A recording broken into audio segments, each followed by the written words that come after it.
Section 1. You will hear a telephone conversation between an employer from the Wild Dune Spa and Resort and an applicant. First, you have some time to look at questions 1 to 5.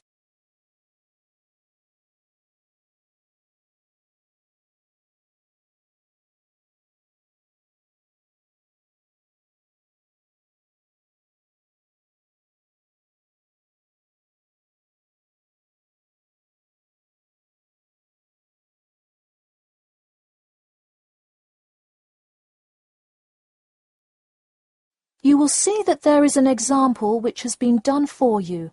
On this occasion only, the conversation relating to this will be played first. Hello, is this John Murphy? Hi, yes it is. Hi John, this is Ed Heisenberg from the Wild Dune Spa and Resort, calling about your application for our lifeguard position. Do you have a few minutes to talk? Yes, absolutely. The employer says that he is calling about the application for their lifeguard position. So, lifeguard has been written in the space. Now we shall begin. You should answer the questions as you listen, because you will not hear the recording a second time. Listen carefully and answer questions 1 to 5. Hello, is this John Murphy? Hi, yes it is. Hi John, this is Ed Heisenberg from the Wild Dune Spa and Resort, calling about your application for our lifeguard position. Do you have a few minutes to talk? Yes, absolutely. Great, could you give me your address? Sure. My address is 45 Elsinore Court. I'm sorry, was that Eleanor? Could you spell that for me? Sure, it's Elsinore. E-L-S-I-N-O-R-E. Okay, thanks. And is this the number we should reach you at in the future? 099885767? No, that's my home phone. But let me give you my mobile number instead. 077 896 245. Call me on that one. Okay, I'll make a note of that. Could you tell me your availability? Sure, I'm usually available during afternoons or weekends. I'd prefer not to be scheduled on weeknights because I work part-time as a waiter. That shouldn't be a problem, since we don't stay open very late anyway. And do you have any other employment experience? Yes, I've worked at a few other places. I was the baseball coach at Richmond High School last season. I see. And do you have any other experience that you would like us to note on your application? Yes. Last year I worked at the beach as a rescue diver. Rescue diver? That sounds intense. Well, it's really just like being a lifeguard, except in the ocean instead of pool. So kind of like being a lifeguard at the world's largest pool. I see. Before you hear the rest of the conversation, you have some time to look at questions 6 to 10.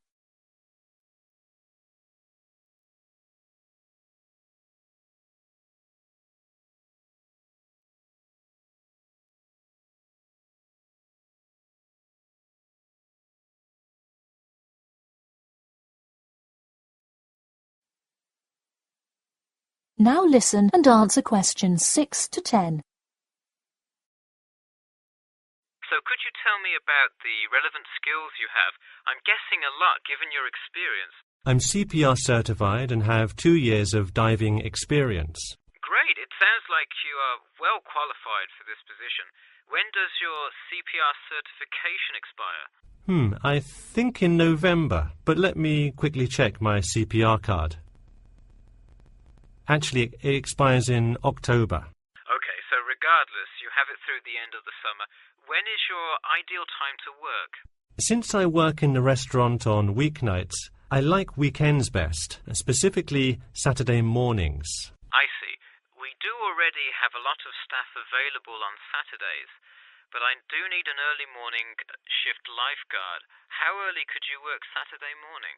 I can get there by 6 o'clock if need be. You'll be happy to know we open a little later than that, but I'll put you down for Saturday mornings here. Oh, awesome. I can't wait to get started. How about you come in next Saturday, the 12th? That sounds good. Great. We can figure out other shifts for you to work when you come in then. One last thing, just out of curiosity, where did you hear about us? I heard your ad on the radio while I was driving this morning. You know, I think you're the first person who has responded to our radio ads. It's almost always people who have seen us in the newspaper. Yeah, I don't have time to read through the newspaper every morning. I've plenty of time in the car to listen to radio ads. That makes sense. Well, thanks for your time, and we'll look forward to seeing you on the 12th. That is the end of section 1. You now have half a minute to check your answers.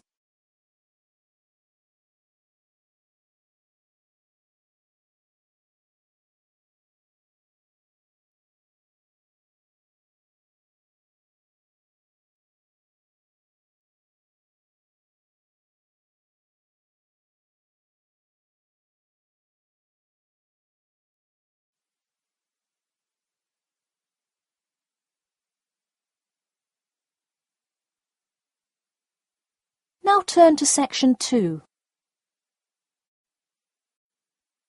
Section 2. You'll hear part of a free class about safety around campus. First, you have some time to look at questions 11 to 14.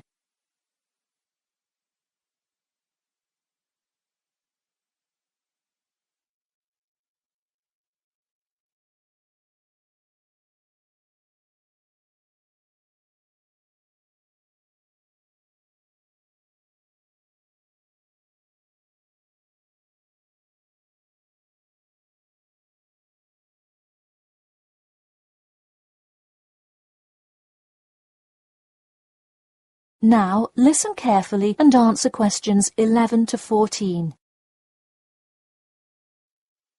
Good evening. I'm Geoffrey Miller from the University of Nottingham Student Union, and in this week's free class, Carlos Garcia is going to tell us about safety around campus. Over to you, Carlos. Thank you, Geoffrey, and thank you all for your attendance today. Also, I'd like to thank the Student Union here at the university for organising this lecture. Well, I've been serving and protecting the city of Nottingham for over 20 years now as a member of the police department. Does anyone know what type of crime is the most prevalent on campus? I heard someone say drugs and alcohol. That actually isn't too much of an issue. Violence? Nope. Actually, the biggest thing we worry about here is theft. The nature of crime on Nottingham's campus is quite different from that of the surrounding areas. Crime rates across the East Midlands are very difficult to control. We'd like to see the rate stay the same for this calendar year, but it has been increasing steadily over the past 3 years. On campus, however, I'm happy to say that the overall crime rate has fallen this year. You wouldn't think so if you've seen the extremely exaggerated stories in the media. The media has done nothing but cause more concern about crime in our area. Even the crime shows you see today are a little bit far-fetched, but at least viewers know they're not real events. We'd really like to see more factual news articles out there so the public can have a rational sense of the safety level of our society. Before you hear the rest of the talk, you have some time to look at questions 15 to 20.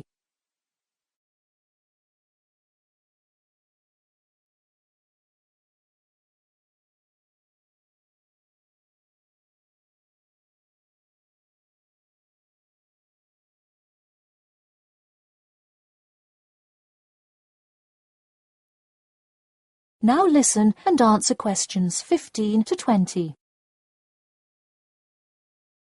Okay, let's move on to what to do when you see a crime. Do not get involved if at all possible, and do not draw too much attention to yourself by running away in a conspicuous manner. Though most likely, and hopefully, you will not have to experience this situation, if you are being mugged, please do not try to resist. Instead, be compliant and seek help after the incident.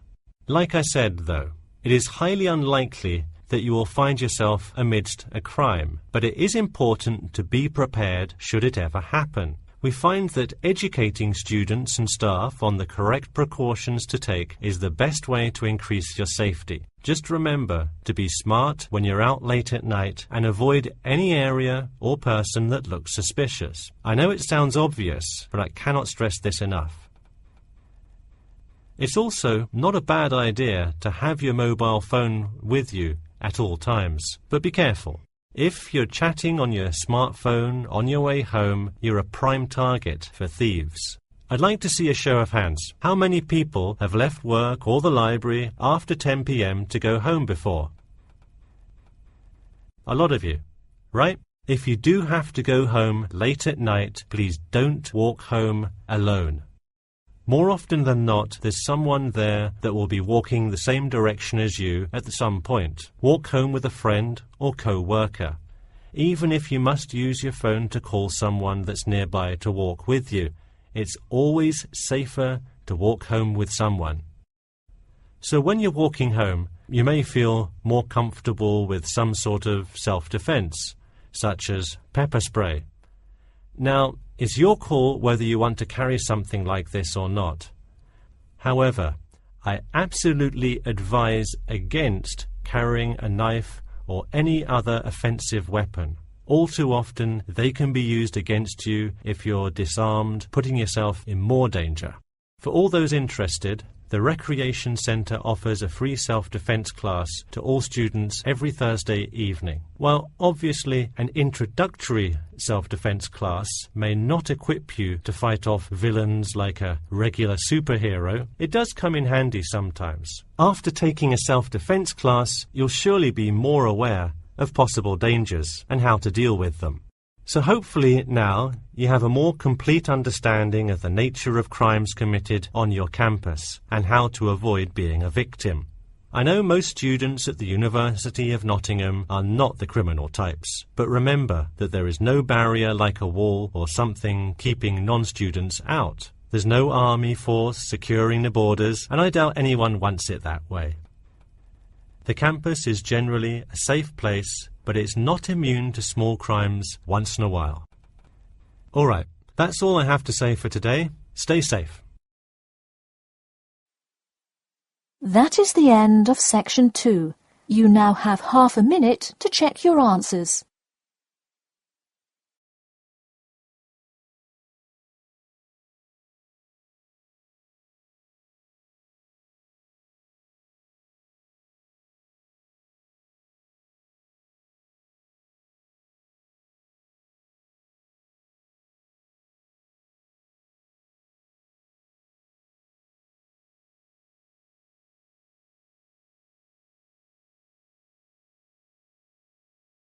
Now turn to section 3. Section 3. You will hear a student called Bobby talking to his tutor about the research project. First, you have some time to look at questions 21 to 23.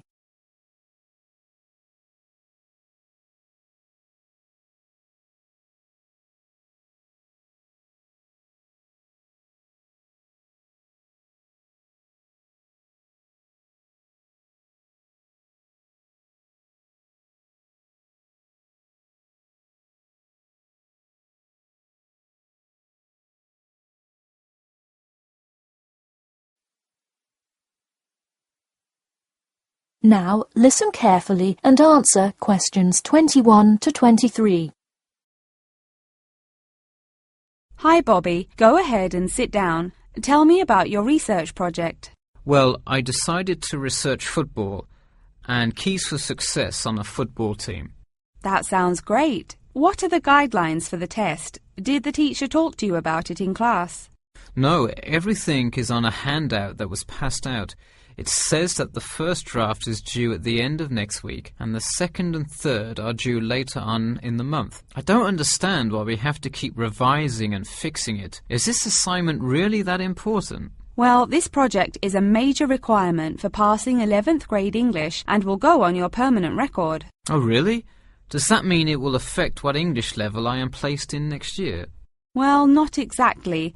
You need a good grade to move on, but it is your overall grade and teacher recommendation that determines what level of English you are placed in next year. Anyway, tell me about your topic choice. Do you play football? Well, actually, it's because my father loves the sport. He watches it every weekend. Cool. It's a good idea to report on something you're interested in. Before you hear the rest of the talk, you have some time to look at questions 24 to 30.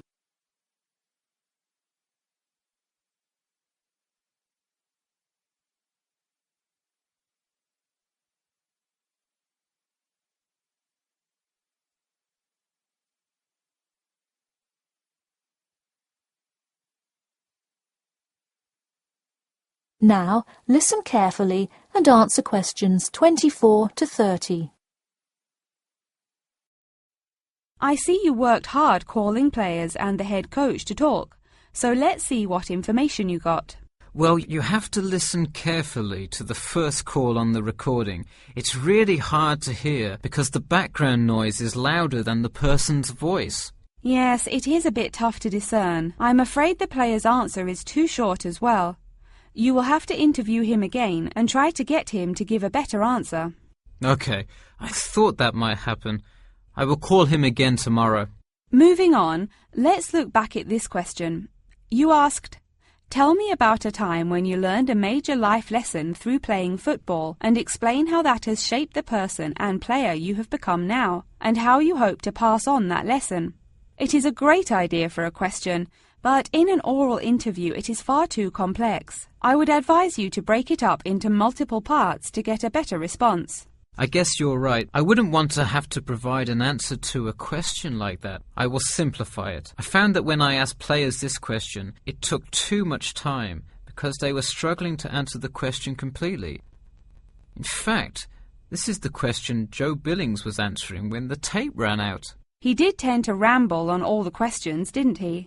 He sure did.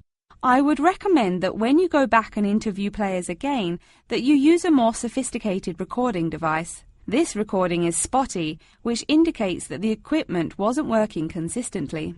Okay, I guess it probably wasn't the best idea to use the sound recorder on my phone. Hey, could you give me some feedback on the content of the report itself? Sure. Let's start by focusing on your topic. While I like that you chose to cover football, it seems inexplicit. The keys for success of a player and team is quite an interesting topic, but what is your thesis? That is to say, what conclusions can you draw from your research? I would suggest coming up with a strong thesis statement and then shaping your report based on that.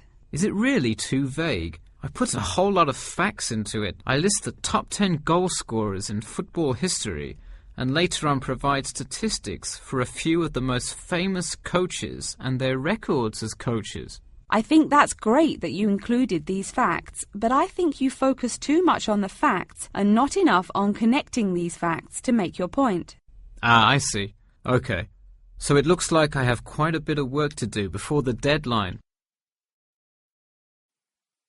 That is the end of section 3. You now have half a minute to check your answers.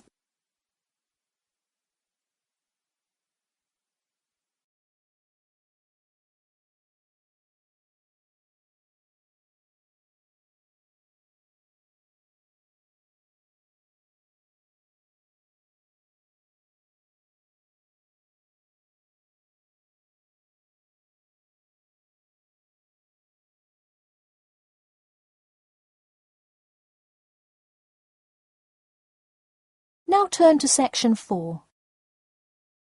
Section 4.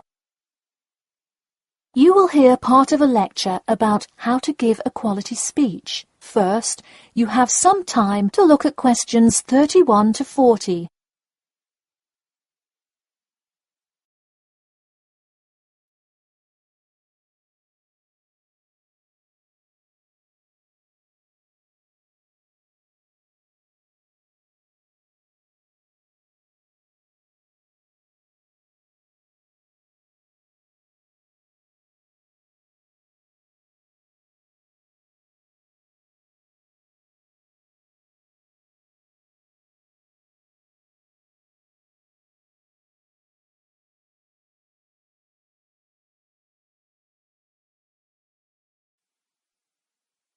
Now listen carefully and answer questions 31 to 40.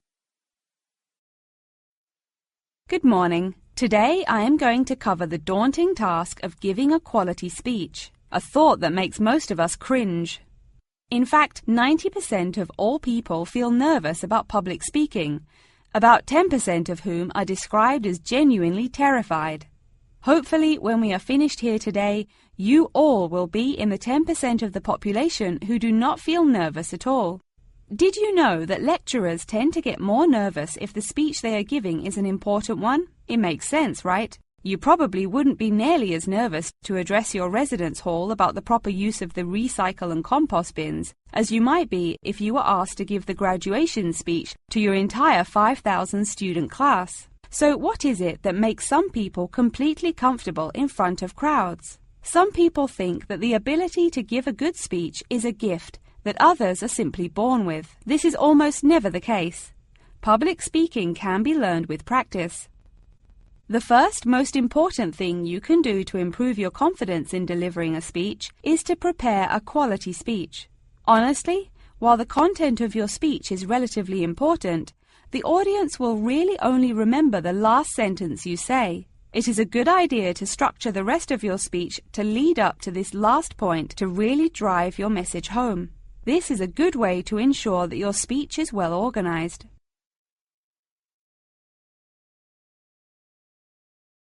Once you are confident in the quality of the speech you have written, the rest is just about your stage presence. Let's go through some do's and don'ts of public speaking. First, you want to command the attention of the room. Do not, I repeat, do not proceed with your speech until the audience is paying attention. Even Martin Luther King Jr.'s I Have a Dream speech wouldn't have made any difference in the world without the undivided attention of his audience. To continue with the I Have a Dream example, one of the reasons that MLK was such an effective orator was his ability to speak with passion and engage with his audience. That sort of charisma does not come from reading straight from paper.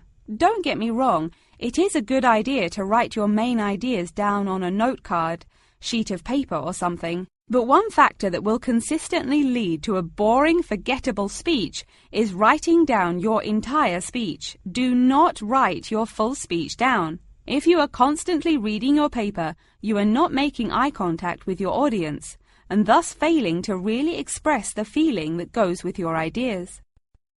I advise you write 1 or 2 ideas, so if you suddenly draw a blank, you have something to jog your memory. If you've written a good speech that you believe in, those ideas should be sufficient to keep you on track.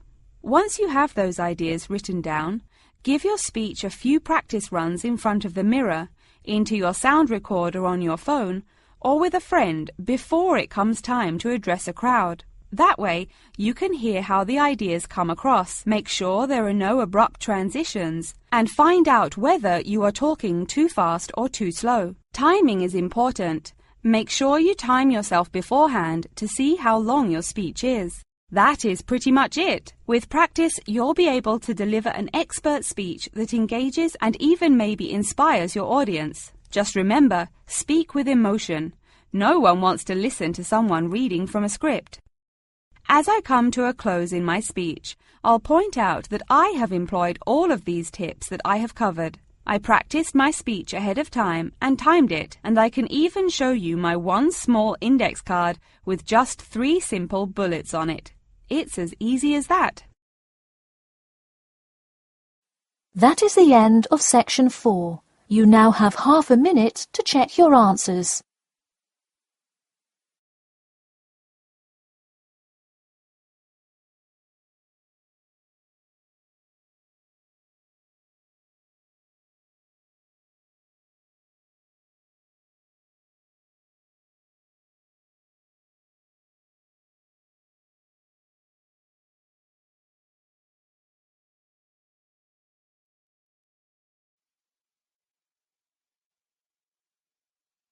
That is the end of the listening test. Please wait for the answers.